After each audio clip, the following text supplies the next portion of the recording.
In 1988, Croatian and Slovenian delegates, to protest Milosevic's policies, stormed out of the Yugoslav Communist Congress. They wanted a looser federation.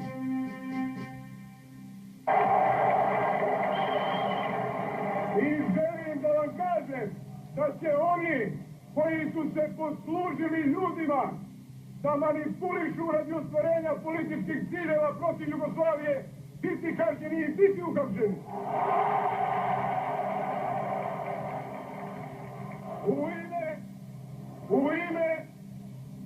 U ime rukovodstva Socijalističke Republike Srbije, ja vam to garantujem.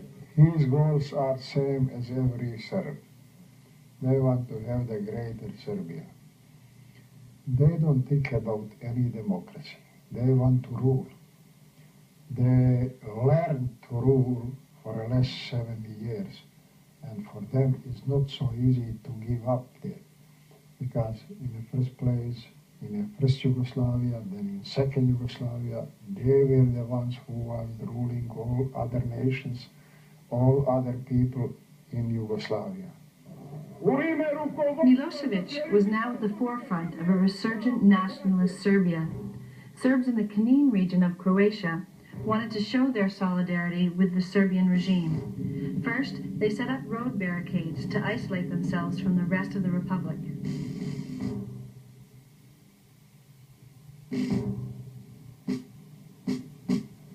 Then, violence erupted as ethnic Serbs tried to provoke the Croats.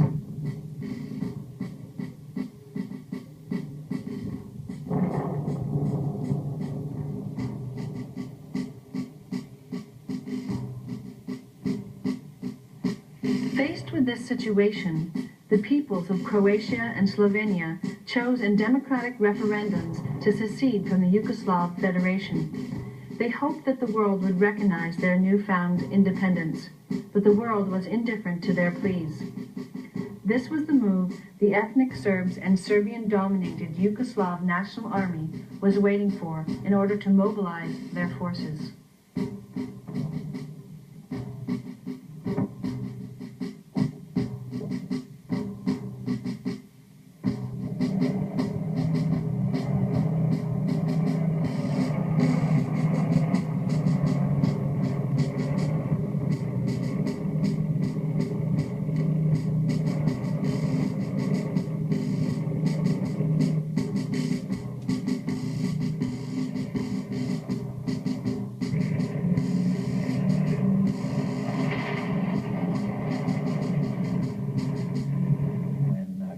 And Slovenia declared independence on June 25th, 1991. The army moved the moment they heard of the declarations, but they were afraid really to act, and they were waiting for a signal. And the signal was, how would the Western world react to the army movements? When they did not hear anybody threaten the army, but when they heard Bush and Baker and all the rest state emphatically how important a united Yugoslavia was to Europe and the world, they figured they had a green light to do whatever they wanted.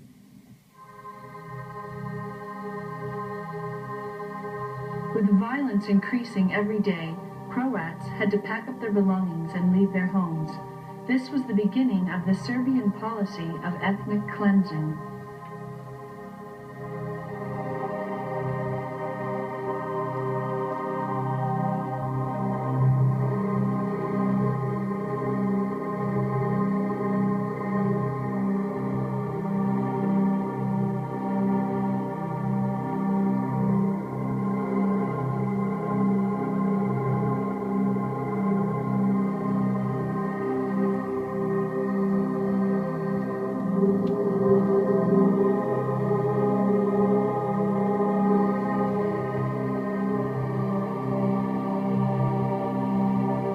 Children could scarcely hope to understand the forces that were uprooting their families.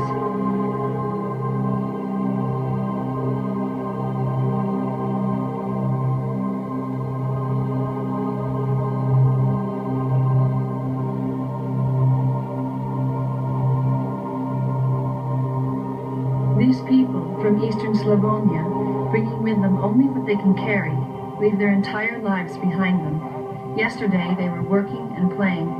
Now their future is in chaos.